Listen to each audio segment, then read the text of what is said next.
something that I believe can elevate humanity and our communities and global health massively, being in healthy relationships with self and with others, romantically and platonically.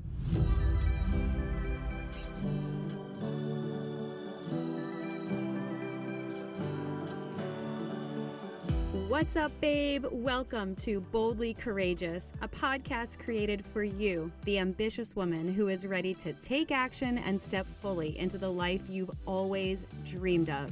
I'm your host, Melissa Martin, and each week I will be your virtual wingwoman as you gain the tools and confidence to face your fears head on. The time is now, and this is your permission slip to live your boldly courageous life. Are you ready, babe? Let's do this. Welcome back to the Boldly Courageous podcast, and today I have a very special guest. His name is Stefanos. Steph and I met through a elite level mastermind, and he's actually married to one of my very first coaches, Christine Hassler, who has literally transformed so many aspects of my life, and it has been such a sheer pleasure getting to know Steph and his light and his work in the world. And in this conversation, Steph and I go deep on all things masculine, feminine energy, and he actually shares a reframe that feels a little bit more real. And, you know, I talk a lot about masculine, feminine, but he shares it in a way that's so much more anchoring and tangible. And I just love it. And I know that you will too. And we talk a lot about how to deal with triggers in life, in relationships, and healthy ways to channel anger, because at this time in our world right now, there's so much happening that is confusing and can pull forward a lot of trauma responses, a lot of suppressed anger. And so we talk a lot about how to navigate through that. And we dive deep into breaking relationship patterns. This is something that I know so many of us experience, where we jump from one relationship to the next and we can't seem to quite crack the code on what it means to be in healthy, conscious relationships. And so Steph shares about some of the things that you can do to really elevate yourself when it comes to relationships. And lastly, we talk about the mastery program that him and his beautiful wife, Christine Hassler, are co-creating together. This program was actually the first program that I invested in that really massively helped me to shift so many things in my life, from old stories and wounds to trauma, and really begin the deep inner work to self-love and finding safety within my body. So make sure you stick around to the end to hear about that. And more about Steph. Steph is a trained educator and relationship expert with a background in behavioral science. He is passionate about leading people closer to their highest potential and each other. Stefanos' philosophy merges the best of Eastern and Western methodologies to promote spiritual balance and empower people in life and love. From trauma release to navigating the murky waters of modern masculinity to helping women understand the men in their lives, he helps people escape negative patterns and cultivate a positive sense of self. Stefanos has worked with thousands of men and women from all walks of life. Special Force soldiers, Olympic gold medalists, elite fighters, and everyday people have relied on him to restructure and reframe their relationships with themselves and their loved ones. Let's dive into this amazing conversation with my friend Stefanos. Steph, I'm so honored and grateful and excited about this conversation. When I launched this podcast, I knew that going into a deep conversation with you is definitely on the list of must-dos, because your mission and everything you stand for, I think, is really, really important in the world, not only for the work that you do with men, but also for the work that you do with women. And what I love and appreciate about you so much is your ability to hold space and really allow women to feel comfortable in your presence. That's been my experience with you. And so I'm just so grateful to share you with my audience. Thank you for being here. Thank you for having me. I feel humbled as well. I start every interview off the same way, and that is, what is one boldly courageous thing you've done recently? Recently, well, I did come face to face with a bear in Montana, literally a few feet away. So that was a few feet away from me, and had my queen Christine there with me as well. And I just stepped back and spoke to the bear very, very softly and gently, and came forward. And I thought, oh, he's pretty close for bear spray. Like, I don't know if the bear spray is going to do much. And so I was preparing for what do I do, and had that. But I was pretty calm, and he was very calm and friendly as well. He wasn't giving that aggressive um, essence out, but just stayed there with him, and then he just veered off the track and went away, and that was, I suppose, fairly boldly courageous.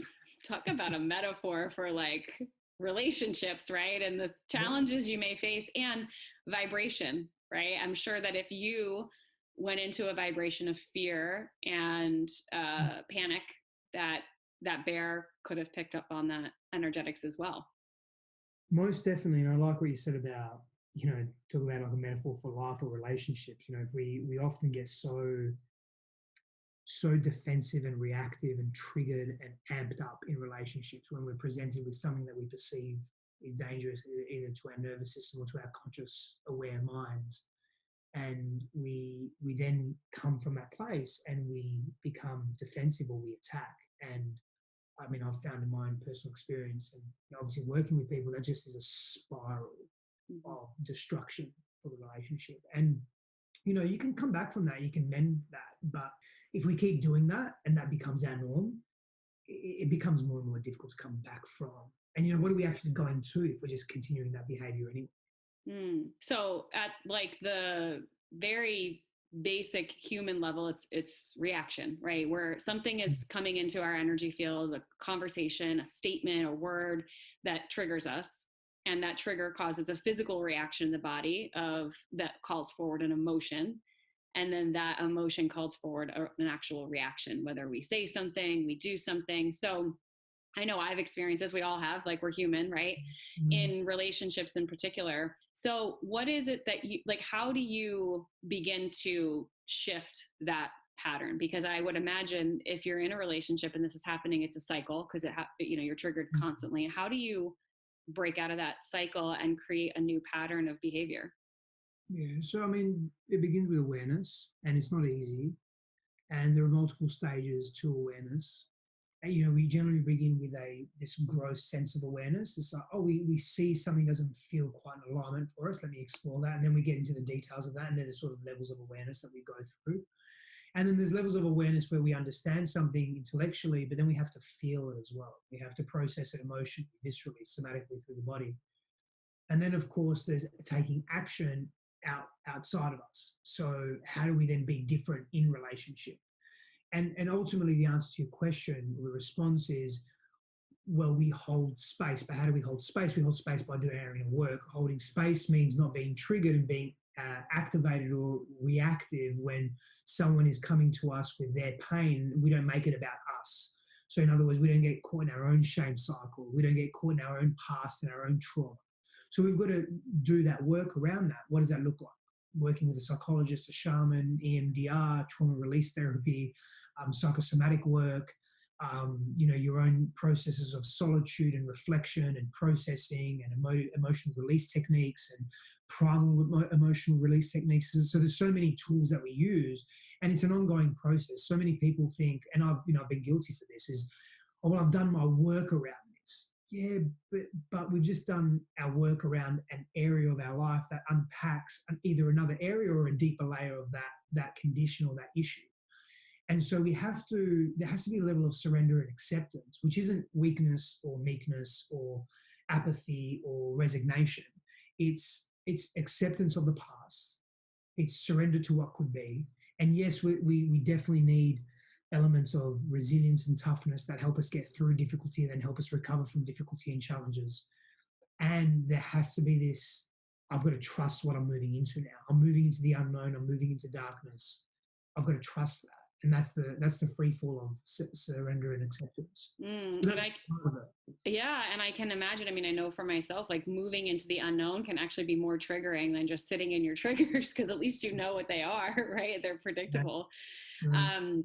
I remember experiencing this in my past relationship where I got to a point of observation and being able to notice when I was being triggered and not react. And my partner felt like I was robotic, like I didn't feel anything because I wasn't reacting in that way. And so I can imagine that in relationships, if you are doing the work and the other person isn't, it can be a little bit more challenging to have those types of conversations, right? Because it's about the other person actually, like you communicating with the other person in a way that they can receive it, right? And that's like learning a whole new language together with someone. You and your beautiful wife, Christine, have been on this soul path together for a number of years, sharing your journey and co-creating a lot of transformation together. And I would imagine over the years, new layers are being revealed to you and new ways of being, new triggers. And I'm curious to know at this stage in the relationship, right? You guys have been together for a while. Like, what's the next level? What's the new thing that you're navigating through? Specifically or generally? Whatever direction you want to go in. Specifically, nothing at the moment. Generally, it's just a continuation and an expansion of our own individual stuff, core wounds, history, trauma, inspiration, all the good stuff too, like all of it just coming together and then navigating that. And so it's just an extension, a continuation of that. Mm-hmm. Are we moving through anything challenging right now? As a couple, within our own dynamics, no, not really. I mean, together we're really, I don't know what the word is. I think it's a combination of aware, cognizant, concerned about what's happening in the world, and also looking at the opportunity, and not necessarily the opportunity from a selfish vantage point, although we're all selfish to some degree. It's how healthily selfish can we be? But what does our next level of service look like? Because I think the world's really changing at a deep, deep level. And I don't think we're going to go back to what we were familiar with. And so, or what we're accustomed to. So, how do we serve? What does it look like for us as a couple and as individuals? And there's some big questions that we're asking. And, we're probably moving through some big emotions there and processing that, like whether it's sadness, whether it's grief, whether it's anger, frustration, projection, whether it's bringing up old stuff of not being in control with respect to what's happening in the world today, and just observing the incongruency in what's happening and the confusion in the world. It's not about taking sides or what's right or what's wrong. Although at some point, we'll probably get to there and say, well, this is what I stand for and this is what I'm standing in.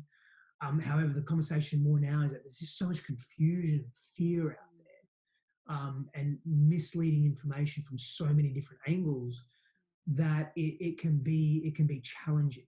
Right? And so, we're facing those challenges, and how do we step up and step into greater versions of ourselves, which, it sort of forces you to start breaking old molds. So it forces, well, this is how I was, so I would normally react to this, and literally it'll be reaction for me personally. I would normally react to what's happening in the world with anger and agitation and rage. And I've gone through those processes, but I'd really hang on to it and I'd just be in that position and that's it. Whereas now I'm more like, okay, let me still be in my power. Let me channel that anger or that aggression in a more healthier way. Let me channel it in a way that isn't projecting on others and is still actually responsive to what's happening in the world, as opposed to being out of my own control. So, I get to do that work around that. When I feel or I'm perceiving that the world is a little out of control, how can I get in control within me? Not worry about what's happening in the world, because I can't control that. And don't let that trigger. And if it does trigger old, because, my childhood was very volatile and violent. And so I'm experiencing that in the world, this sense of not being in control, it's triggering old stuff. And so how do I then respond to that? So I'm spending more time in that space as opposed to trying to control others, This is beautiful, because as opposed to where a lot of people experience a majority of their triggers in relationship, what you're sharing or how I'm receiving it is that it's triggers through how you're experiencing the world, right? And how to channel that energy in a healthy way, as it's mirroring for you maybe an environment that felt very similar as a child, like volatile, unsteady, uncertain. And I feel that too. Every day I'm like, there's just the collective as a whole feels very, what's the word? I'm stimulated. Like there's a lot of energy moving around right now. And for somebody that maybe doesn't have as high of an emotional IQ, I can imagine it can bring up a lot. So I want to talk about masculine, feminine, because that's also what I'm hearing is like healthy masculine, of like, how do I channel this in a way that feels, safe? And I want to talk about the channeling as well. So if somebody is feeling that way, if they're feeling rage and anger coming up, what are some ways that they can alchemize it or channel it in a way that's, we'll say, healthy versus unhealthy? Because anger and rage are natural, but I know a lot of us suppress it. So what's a way that we can actually like alchemize it in a healthy way? Yeah. So there are many ways that we can do that, and awareness again is the first step around that, and wanting to choose to be a different way. We have to have a yearning and a desire to be different and say, you know what, this rage, this anger doesn't serve me. We want to avoid projecting and blaming and taking it out on others. You know, for example, you get home from work and you're just angry that your fellow employees or colleagues haven't treated you well, your boss is on your back. I'm just giving you a very rudimentary example. When you come home and instead of channeling that anger in a healthy way, and I'll give you some examples in a moment, you know, you're snappy or you're short with your partner, or you're agitated with your partner, or you're very distant from them, or whatever it is that you're stonewalling them, whatever it is that you're doing, right? Things that very much disrupt, ways of being that very much disrupt relationship. That's the first thing. We have to move away from taking it out on other people. We have to be responsible and take ownership for our own feelings. So healthy ways to channel anger, physiological state changes. So exercise with an intent, you know, like going to a rage room. You know, if you're really angry and you've got rage, you know, kneel in your bed and hammer punch the mattress until you're absolutely fucking exhausted. Scream into a pillow, just scream. You know, write out what you're angry about. Release writing. So just it wouldn't even make sense on paper, and you're even writing the paper really hard, and it's going into the next page, and then rip it up and burn it. And go through these processes. Go do a boxing class with the intent to just let that anger out, you know, whatever it may be. But physiological state changes are really, really important. Could mean going for a long walk, getting in nature, get your feet in the earth, do some journaling, some reflective praxis. You know, have a support group that you go to that you can actually share your pain with, that isn't directed to your partner, to your intimate romantic partner or your immediate family, because that closeness resembles generally our upbringing and our parental childhood dynamics, and there can be a lot of unresolved stuff there. And because there's an unconscious resemblance, we tend to just take it out on our partners, and that's not healthy, because again, that creates rifts in our relationship. So, you know, there's some of the ways that you can really work through, and you know, healing the past. It's really important to heal our past, and that's an ongoing process. Some of the tools that I mentioned today, just then, yes, they're very, very helpful, and they're it's an ongoing process, not a one and done thing. We live in this society that's quick fix. We live in this society that, oh, you got a headache, take a pill. You know, you're overactive, take a pill. You're angry, take a pill. You know, you're sad, watch TV. You know, whatever it may be. And we have to begin to move away from that, because that's actually really dangerous to the development of our human race as a whole. And it kind of goes back to what we were saying earlier about like the unknown being so scary, right? And because if this is our pattern, that we get comfortable in it, and the doing the work and healing the family stuff is an uncharted territory. So it's almost like, what's under the bed? I'm afraid, you know, the monsters that I'm going to find, or what am I going to learn? And will I come back from it? And we just don't, like, the fear of the unknown, I think for a lot of people is worse than like the potential unintended consequences of just take the pill. Like to just take the pill just sounds so easy, right? But really it's actually harder. It's way harder. Well, So because it's avoided. 100%. You never solve anything that way, right? There is no quick fix when it comes to healing family stuff. That is a lifelong commitment to coming back to your truth. So let's talk about masculine, feminine for a second, because I know this is something that you're very well versed on.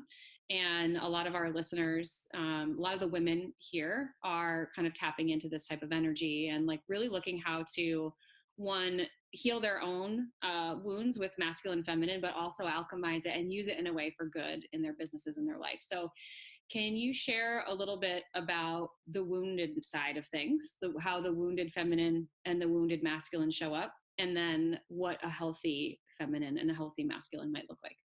Yeah, sure. So it's interesting that you're bringing this subject up. So I have been really contemplating this at a deeper level for some time now. Melissa. And it's really interesting. So, and I've had this feeling for a very, very, very long time with respect to masculine and feminine work. Yes, masculinity and femininity exists. And for me, what I'm really seeing more and more, it's a way to understand the duality of our existence. It's a way to compartmentalize and help us see who we are as people. And at some level, masculinity and femininity is a cultural construct, and it doesn't really exist. And at another level, masculine feminine dynamics or energetics do exist, and there's a polarity there, and there's a sexual attraction dynamics that it feeds into. And so it's a really, really interesting concept. But I'll go into wounded and healthy. So wounded and healthy feminine or wounded and healthy masculine, they're essentially extreme states. So that when we're in a wounded state, we're in an extreme way of being. So for example, competitiveness is generally associated with masculinity. It's a masculine energetic. Doesn't mean that it doesn't exist within women. So masculine and feminine energies reside within all of us. And there is confusion there because we think that masculinity is male orientated or exclusive to males only as a gender construct, and femininity is exclusive to females only. And that's not the case. But let's look at competition. Right? Generally considered this masculine energetic. Healthy competition, or let me go into unhealthy competition actually. So unhealthy competition is like a win at any cost mentality. It sacrifices one's own morals and values to hurt others. There's this hyper selfishness there. This, again, that's linked to win at any cost mentality. It breeds jealousy, which is an undesirable state and energetic and frequency to be in. All our other values will fall by the wayside. It's generally devoid of empathy and compassion. That means it's separatist. It's more isolating, right? And there's manipulation and lies that come with unhealthy competition. We never feel full in unhealthy competition. It's not only are we competing against ourselves, we're competing against others, and enough is never enough. And we're just consumed with codependency, which is essentially we're seeking external validation and approval from others. We're consumed with titles and status and appearance and superficiality to a fault, where everything else just falls by the wayside. Everything that's important to us falls by the wayside. So some would say, well, that's unhealthy or wounded masculine trait. Sure. Do women experience that as well? Yes, in different ways. Maybe they experience it in their peer groups. Maybe they experience it in the corporate world as well. Generally, that unhealthy competition is going to be experienced in sports, in the corporate world, and anything that's high stakes. Most of the time, most men are involved in high stakes activity. That's part biology and hormones. That's part culture. It's a very complex conversation that we don't, I don't claim to know it all, and I don't claim. I do my best to simplify it, but to not deduce it. Simplify it to use language that we can try and understand, but not to deduce it to something very simple, because it's not. Masculine and feminine energetics is the essence of what makes up our existence. And so, what does a healthy masculinity look like? That's also a very subjective thing, right? I'll give you an example. Imagine, and I'll use an extreme example because the extremes can help. Imagine you have a suicide bomber, and they go, and this is more about, it's masculinity and men, right? But let's say they go and they do what they do, and they cause damage to an area, they kill many people. The area that is being caused harm to, and the people associated with that area, the cultural group of that area, look at this man and say that he's weak. They look at this person, they say that he's an extremist, he's a bad man, he's immoral, he's dangerous. All of these negative traits associated with his actions. People from his in-group, from people that support his cause, look at him and say he's a hero. He's an amazing human being. What a gift. He's done such great things in this world. surely going to heaven, or whatever it is that, he's going to a healthy, good afterlife. And so this concept of healthy, unhealthy, wounded, healthy, it can be very subjective.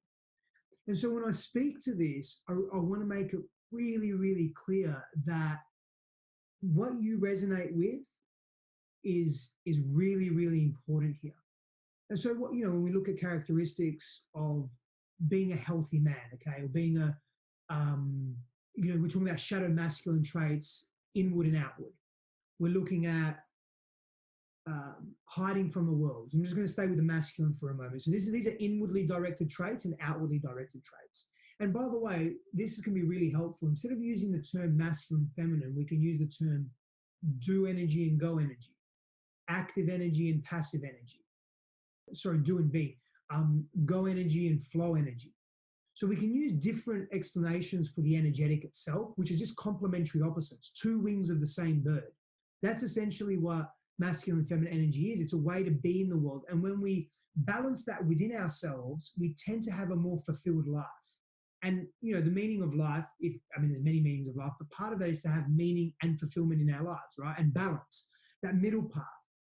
All the major religions and spiritualities talk about this, that middle path, not moving in extremes, right? So, but I want to honor the question about shadow and healthy, right?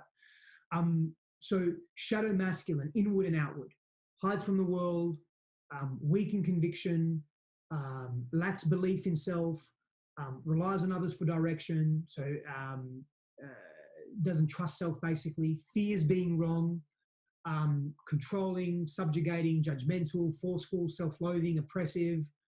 They're more sort of externally or outwardly directed shadow masculine traits. Shadow feminine, and the opposite can sort of be made for healthier traits, right? Like if you're talking about hiding from the world, you're talking about being in the world with full openness and transparency. Weak in conviction is certainty, right? Now, but certainty and being in the world fully, these are human traits. It's just one side of the coin, one wing of the bird, right? So I want to. Yes, I quote unquote claim to this masculine feminine expert. I don't even really like that term, but I think part of that expertise is actually understanding that there's some fallacy embedded within these terms, and that it's actually more confusing than anything else. But let me go back to the wounded feminine. Wounded feminine lives in secrets. Well, I'm sure you know men that live in secrets as well. That means that they're running that feminine energetic, right? Contort self to fit in. We know that this is just unhealthy behavior.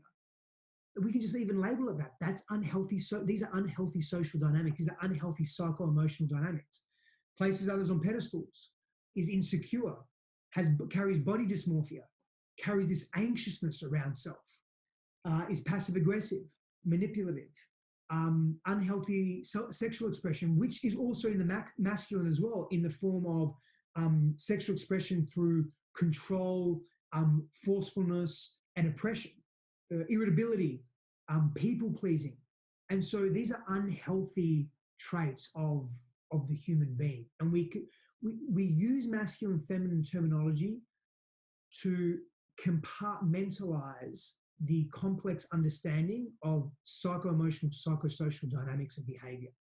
So I'm doing my best to not be too academic and doing my best to really simplify it, but essentially it's unhealthy and healthy ways of being. Healthy ways of being are more transparent. Healthy ways of being are more connected to our bodies and our sexuality, more confidence in ourselves. We make self-honoring decisions. We're able to say no as a complete sentence. In other words, we're able to set healthy boundaries. Healthy masculine traits are deep levels of self-awareness. Healthy feminine traits are trusting oneself moving through the world. They're also just healthy human traits. You did such a beautiful job of explaining a very, very complex subject. And I love how you reframed it into go versus flow, because I've heard Christine share this. And that's Michaela Bowen, by the way. I won't take credit for that. That's Michaela Bowen. With the go versus flow. Yeah. That's Michaela Bowen that I read that from and heard that from. And she did a lot of work under David Data. Yeah, and it's awesome. It's important to credit the source, right? Because we're all connected to the same source, but we don't receive information the same way. And I've heard Christine share masculine feminine in this way of the feminine is the place I create from and the masculine is the place I execute from. So I like the Mm. go versus flow. And Yeah, active, passive, right? yeah, and that's such a beautiful way of I've never heard it like expressed that way and it makes so much sense. And yes, like when we talk about masculine feminine, it's not male female, right? It's an Mm. energetic. So I think rephrasing it that way and reframing it out of the context of masculine, we naturally think male, and feminine we think female, Mm. but go versus flow or active versus passive anchors it in on a more neutral level and a more accurate level as well. And I think that, I was reflecting on this actually earlier today, just this idea of light versus dark and the shadow that we all possess, right? And any one of the two, any overabundance of one is being out of imbalance, right? And so that reference that you use of one side of the wing versus the other is a beautiful representation of we all have light and dark within us, right? Even love has a dark side, Mm. right? I had this experience recently where I was doing a cord cutting ceremony with a lot Mm. of relationships, like sort of like energetically reclaiming my virginity of like cutting Mm. cords with partners that I had been with before and really connecting to become in love with myself, not in love with somebody else from a wounded feminine perspective, but more in love from a healthy feminine.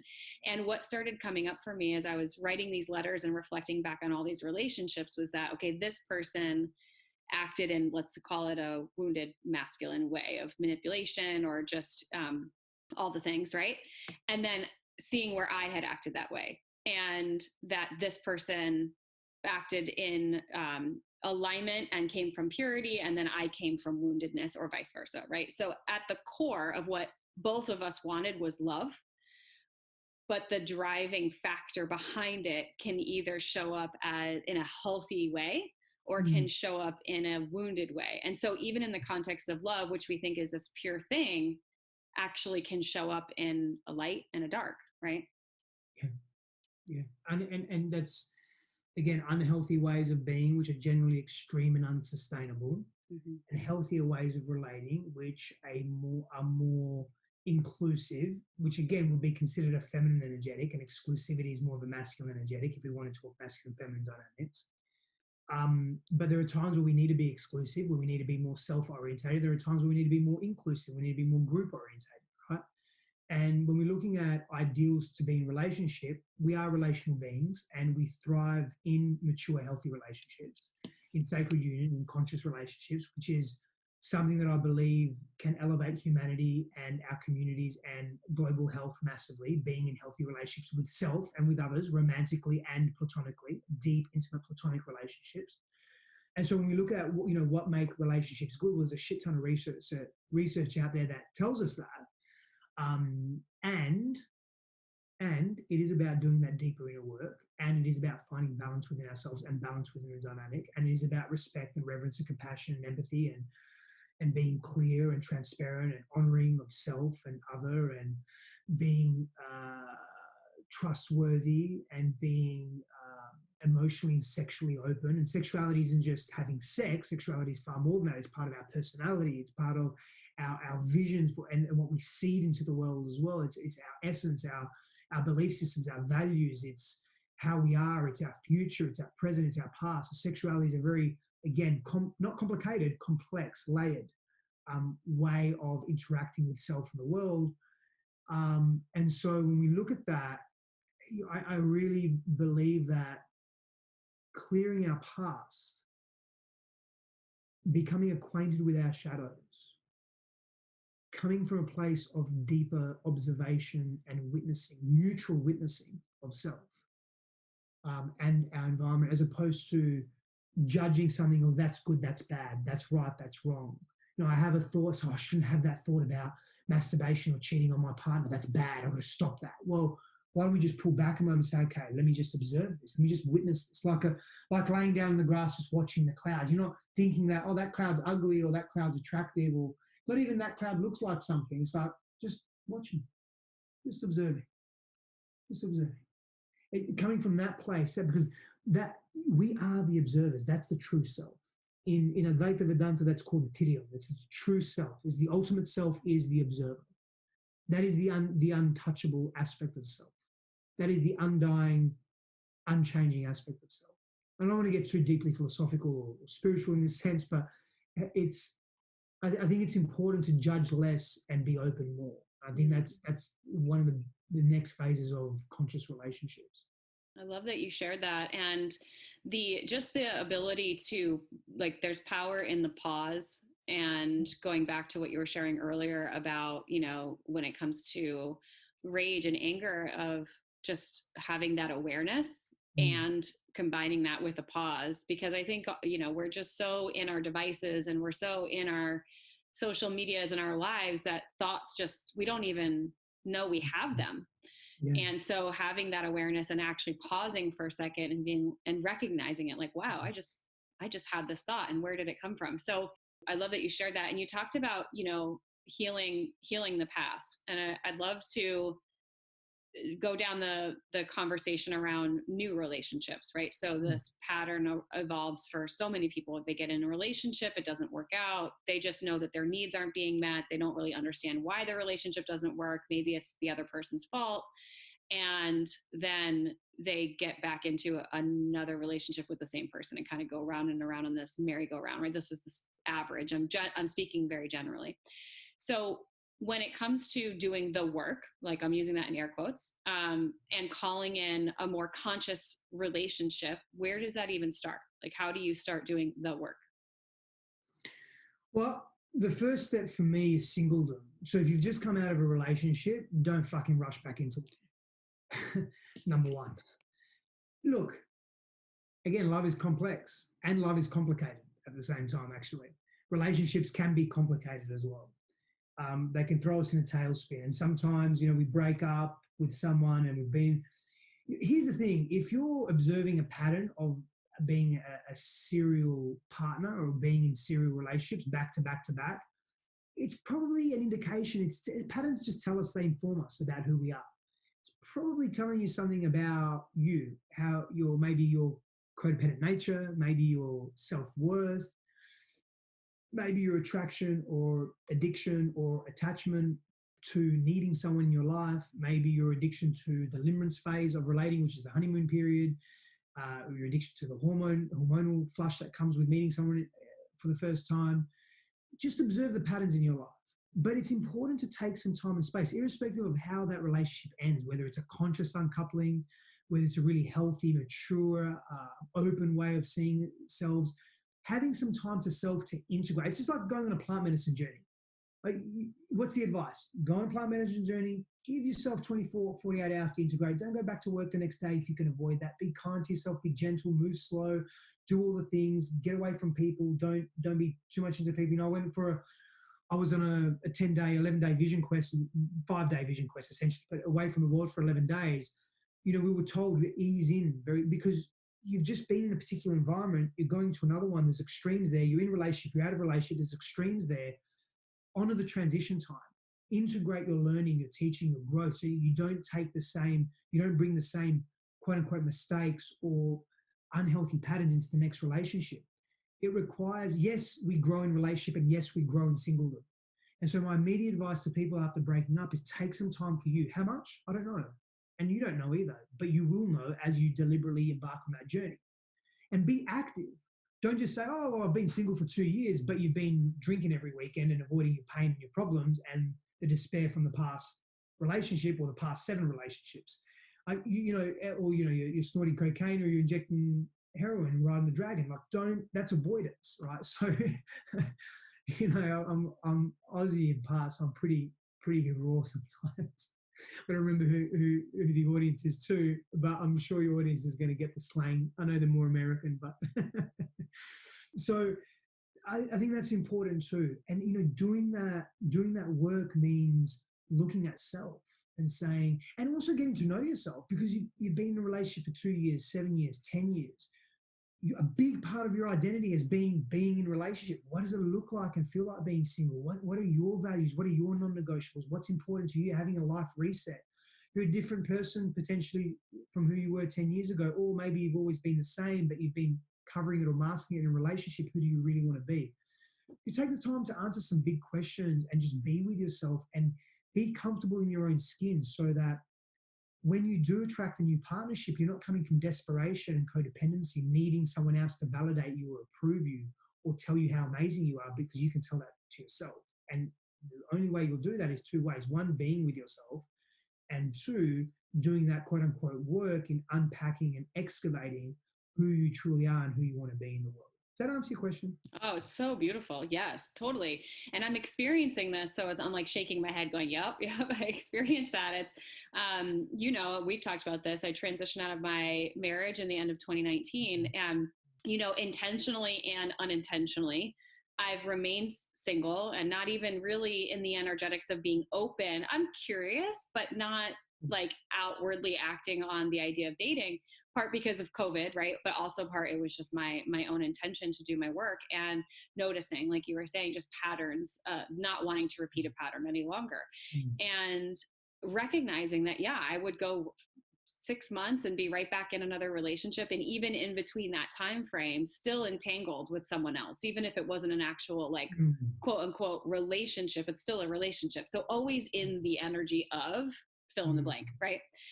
And so this power in the pause, it's like we could just liken it to plant medicine, right? There's phases that you go through. There's, this beginning part and this is new. And then you get into the work and you're like, oh, this is what's here.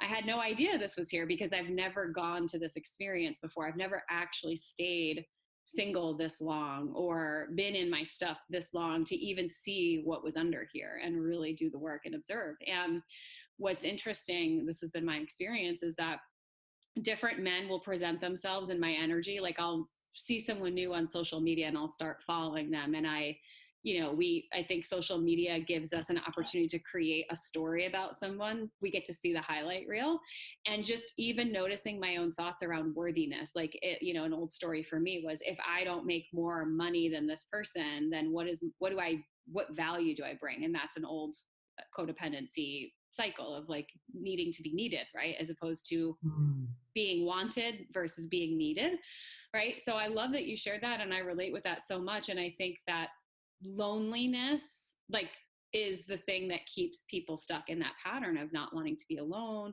Well, and also recognizing loneliness and being alone are two totally different things, right? You can be lonely and not be alone.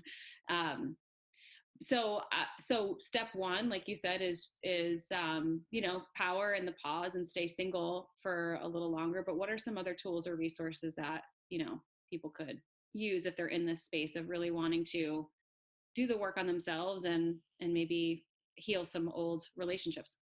Look, I think it's important to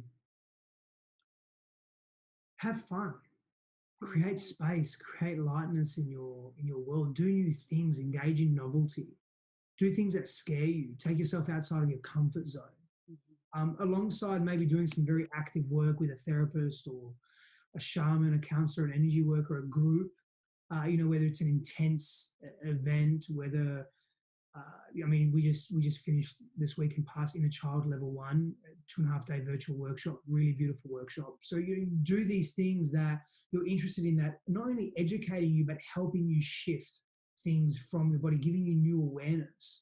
I'll be very active in my growth. That's what I've always, here's the thing, I've always done that in between relationships. I just haven't always done it effectively. And it's only been the last few years that I really learned to do it effectively, because I started being in integrity and I started living outside of my shadows as opposed to in them. So do that shadow work, whatever that looks like for you. There's different ways to do that. You can do that in a child work, whether it's internal family systems, whether it's Gestalt therapy, whether it's archetypical work, whatever it may be.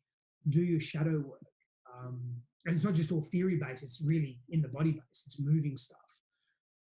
Breath work, trauma release therapy, actively engage in that. Most people have experienced pretty tough upbringing, most people, in some way, shape or form. And it's not about comparing trauma. It's not about, oh, well, if I haven't been raped for 12 years straight or been locked in a dungeon for 20 years, then I haven't experienced trauma. Trauma is not always that overt and open and clear. Trauma can be very, very painful, in the sense that you haven't had a father or a mother that's been around, and you've had an absent parent, or you've had a parent that has never reinforced you positively, that has always said, your A's and B's are average. What's wrong with you? There's something wrong with you. Why aren't you doing better?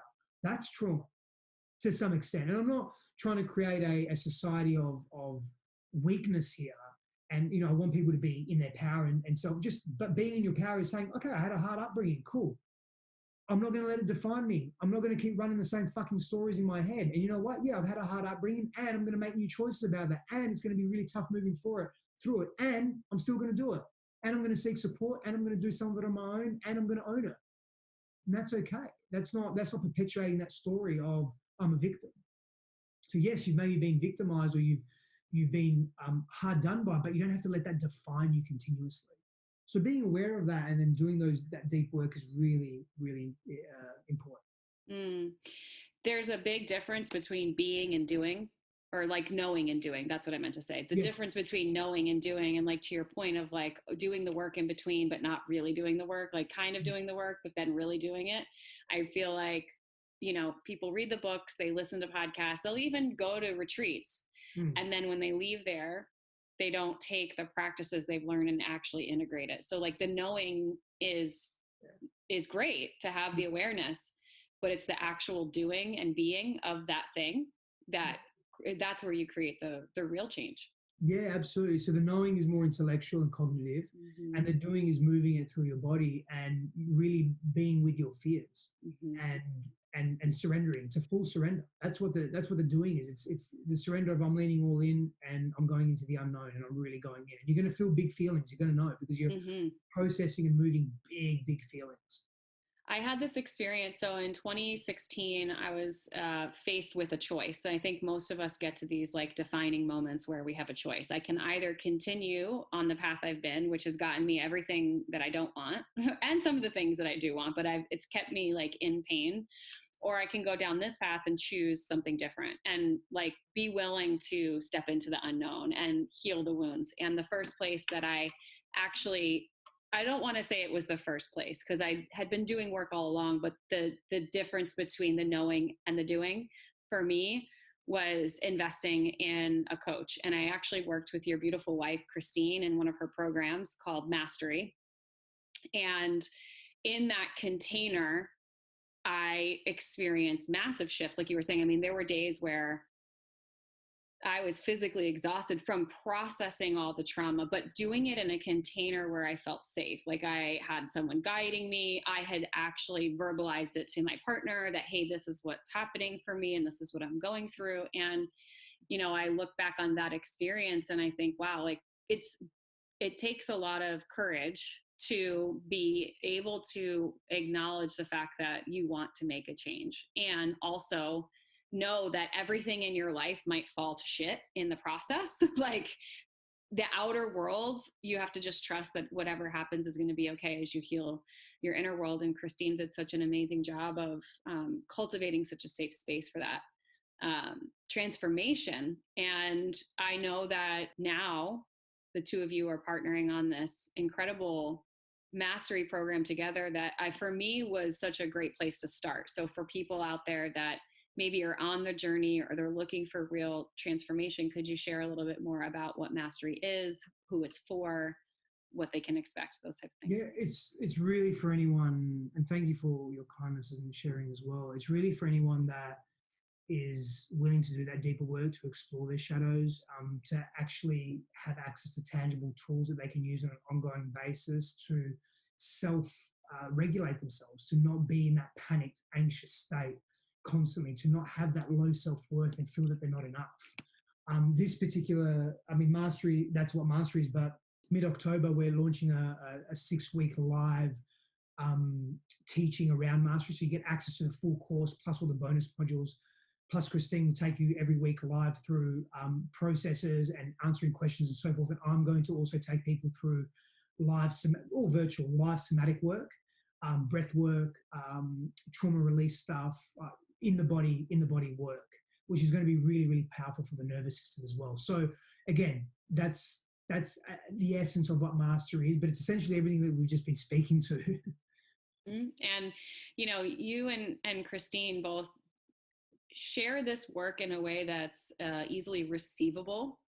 There's a lot of practitioners out there that are amazing at their craft, and yet the distance between the teacher and the student sometimes feels a little far apart, if that makes sense. And what I really love about the work that you do and the way that you show up, and Christine as well, is that it's receivable. It's easily receivable. And at least that's been my experience. So I appreciate you for that. And for those that are interested in learning more about this, where's the best place that I can direct them? ChristineHassler.com/mastery. Perfect. Yeah. Amazing.